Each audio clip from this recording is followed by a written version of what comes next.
Мектептерде асхана жұмыс жасамайды, яғни тамақтану болмайды. Сонымен қатар балалардың саны бір сыныпта 15-тен аспауы керек. Бұл талап сақталатын болады. Егер бір сынып түгелімен, яғни 25 бала оқимын деп ата-аналар өтініш білдірсе, бұл сыныпты екіге бөліп, екі уақытта өткізілетін болады. Біреуі яғни таңертең, екінші сынып түстен кейін. Сонымен қатар балалардың сабақтардың арасындағы үзілісте әртүрлі уақытта болады. Яғни балалар үзіліс уақытында бір мезгілде үзіліске шығып, бір-бірімен араласуына мүмкіндік бермейтіндей жағдай жасауымыз қажет. Сондықтан да әр үзіліс, әр сынып үшін бекітілген өздерінің кесте бойынша болатын болады.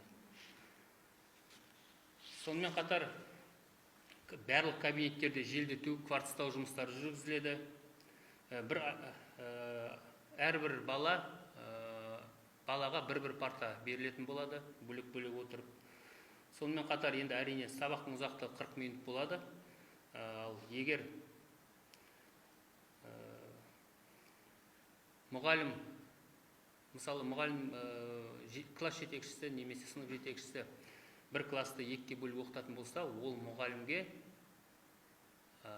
қаражатын сол өткізген үшін сағаттарына қосымша айлық, қосымша үстемақы төленетін болады. Бұл жағдайда қарастырылған жергілікті бюджеттен қаржы бөлінеді.